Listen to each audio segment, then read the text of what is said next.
Hello everybody, my name is Wilder, and it is finally time to take a look at Rune Factory 4 Special. Now, I never covered the original Rune Factory 4, so this is going to consist of all the old and new things in this game. Let's take a look at this game that took forever to get to us, and see what it's all about. Rune Factory 4 Special released on the Nintendo Switch in North America on February 25th, 2020. Since then, I've been streaming this game on YouTube quite a bit, card to the playlist in the top right corner if you'd like to check that out, and I've played quite a bit of this game on my own as well, and I've been having a ton of fun with it. A lot more than I originally thought I would if I'm being completely honest. The Rune Factory 4 Special is a port of Rune Factory 4, with quite a bit of new content thrown in. But first and foremost, Rune Factory 4 is a role-playing game where you play as a main character who has lost their memory. You wind up in a beautiful but unfamiliar town where you're given a farm to take care of while you try and regain your memory and help the town along the way. Now, there are two main gameplay elements in Rune Factory. Those are farming and fighting monsters. I would compare this game to Stardew Valley. Their concepts are really similar. If you're familiar with Stardew Valley, which most of us are, then you'll understand a lot about Rune Factory. You grow crops and trees on your farm to sell them for profit. You take care of monsters that you can tame and bring with you to fight with you. You go to different types of dungeons with different themes, different puzzles, their own bosses. You fight monsters. You have a ton of skills to upgrade as well, such as weapon skills, farming skills, and some skills that are really weird, like eating. I love building up my skills in this game though. There are a lot of them. There's so many of them. Some of them are really weird, like I said, and some of them you use all the time. They're really fun to build up. You also have crafting and forging skills as well. You can buy a forge and a crafting table to put in your house, and you can use them to upgrade or create new armor and weapons. Building up your crafting skill can be a lot of fun. In order to actually craft or forge, you need the required items, which you can get from different monsters or bosses. Sometimes you can find them on your farm, you can grow them, you can mine them. There's a bunch of different ways you can get these materials. Sometimes you'll have to go out looking for an item and it can take you a while, or sometimes you can just find a really rare item early on and have no idea what it is until you realize, oh, I need that. Crafting is fun, even if crafting itself doesn't really have any minigame or mechanic to go along with it. It's kind of just a button press and then you're done. It isn't super engaging outside of everything else I talked about, but I would much prefer this, much rather this, than have it be a minigame that nobody likes and is super annoying. Anyway, another important mechanic in this game is relationships. You can build up your relationships with everyone in town just like in Stardew Valley or Harvest Moon. You can give them gifts every day, talk to them every day, and build up that friendship. You can also get into a relationship with some characters and have them as a significant other. You can even get married to them and have kids. This mechanic of building a family has always been one of my favorite things about games in this genre. I love building relationships with everyone around town, focusing on one person, getting married to them, and then having a family. It's always been one of my favorite things, it's a lot of fun to me, and Rune Factory 4 Special does it really well. Now, something else this game, and the entire Rune Factory series, does really well, that a lot of games in this genre don't do well in my opinion, is its story. Rune Factory 4 Special has a really, really good story, with some really great characters. Some of the scenes halfway through can even get to the point of tearjerker for some people.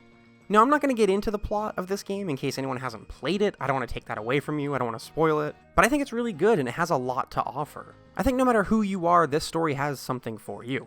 Now, speaking of having a lot to offer, this game is packed, and I mean packed with content. There's the main story, which we were talking about, which consists of 3 arcs, by the way. They're all different lengths, but if you take them apart and look at them individually, they're big.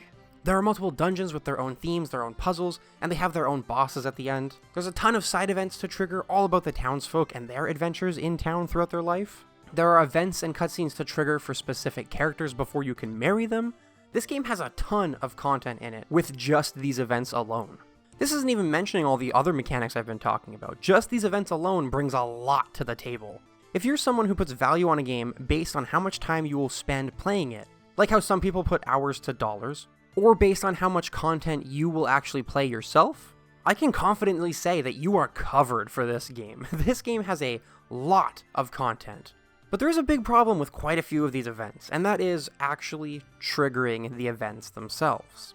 Now, some people do have this problem, some people don't. Some people are lucky, some people are not. But a lot of these events trigger at random. One of the biggest problems I see everywhere is triggering the event that allows you to start the 3rd arc of the story. Now, I've gotten lucky triggering this event to continue the story. but I've seen multiple stories of people not being able to trigger this event for a week in-game, a month in-game. I know someone personally who wasn't able to trigger this event for almost a year in-game. Although from what I've been hearing from people a lot lately, you shouldn't have too much trouble triggering these. I definitely didn't. But this is just a little warning I'm going to put here. Sometimes the triggers for these events can kinda not be nice to you. But that's all just the base game. What about all the new stuff that was added to this game? Now there are a few things here that are new. Other than the game not being so rough around the edges anymore, thank you Nintendo Switch, there's a new difficulty called Hell Difficulty. Now I actually covered Hell Difficulty in a video quite a while ago when my channel was just starting out. But this is a new difficulty for people who thought, you know what? Hard mode is too easy. It's boring. This difficulty is for you. Hell Difficulty drastically increases the damage the enemies do. From what I can tell based on the screenshots we got when this was first shown off, it's about a 4 times damage increase from the damage they do on normal difficulty. That is a pretty big increase, and it's a good thing too because this adds a lot more replayability for people who have already completed Rune Factory 4. If you're someone who put hundreds of hours into the original Rune Factory 4 on the 3DS, and you've beaten this game from start to finish on hard mode and you're like, well, there's nothing left for me now. Yes, there is. Rune Factory 4 Special, Hell Difficulty. Give it a try. Just watch out for the woolies, because they might actually do something this time around. Now aside from Hell Difficulty, there are also 2 brand new modes to this game. First is Newlywed Mode. Once you get married in Rune Factory 4 Special, you can go to Newlywed Mode through the main menu. Here you can select the character you married to see an extra event or extra cutscenes with that character. It lets you get to know the characters a little bit more. It gives you a look at what married life with them is like. I'm a fan of this mode, it's really cool. Now the second mode is called Another Episode. Another Episode mode is actually really interesting because this is DLC, downloadable content for Rune Factory 4 Special. If you got this game around launch, then Another Episode mode was free for you to download on the eShop for a limited time, but if you are getting the game late, then you will have to pay for this. Another Episode mode consists of, well, episodes of all the bachelors and bachelorettes of the game and Ventusville. This is kind of a similar idea to Newlywed Mode, except you don't have to be married to these characters to see them. They're available all right off the bat. These are all cute little stories about the characters, and it lets you get to know them a little better. Once you actually click on one, you get some beautiful, really cute art to go with these cutscenes. But not only that, they are fully voiced.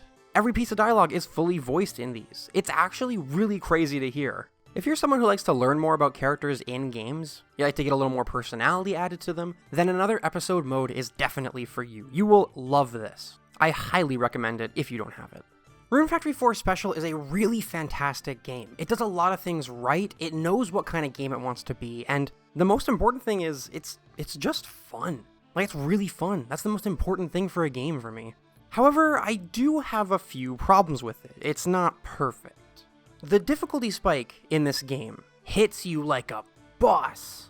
No matter what difficulty you're on, you will hit a point in this game where the difficulty spikes like crazy. There's a lot of things you can do to get around this, but the difficulty spike seems so intense, especially if you're just not prepared for it.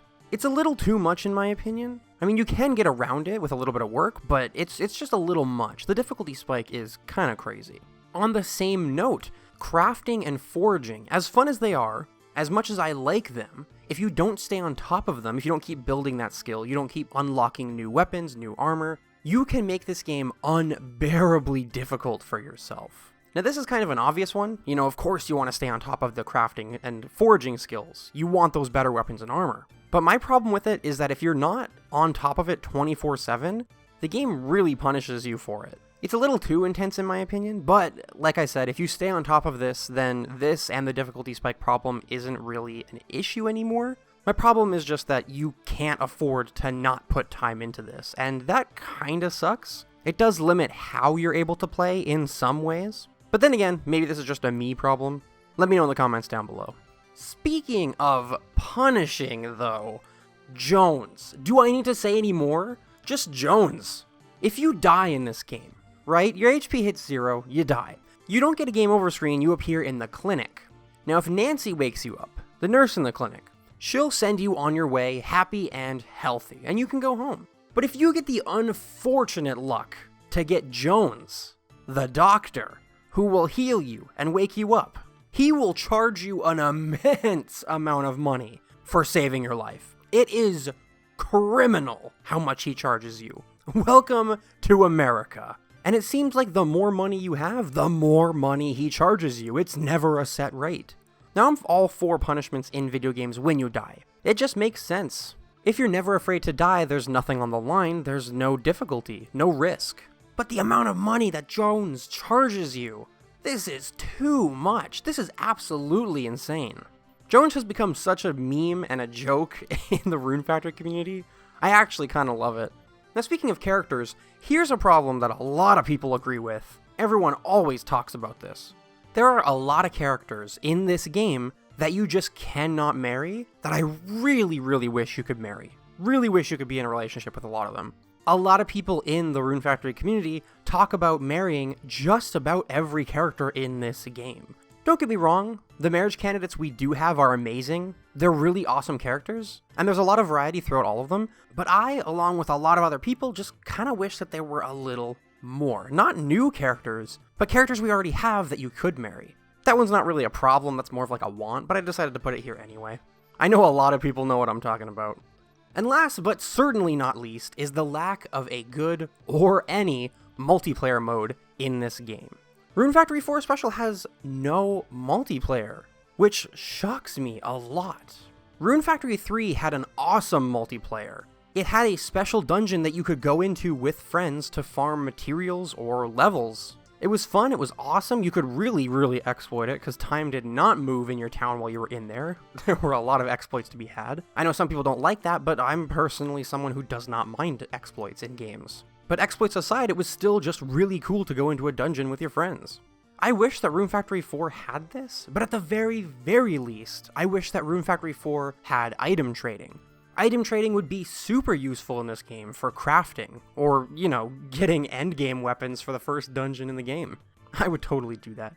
Item trading would be really useful in this game, but the lack of any type of multiplayer mode is just kind of sucks. Like, just being 100% honest, just kind of sucks. I just kind of wish it was there. I want to play with my friends.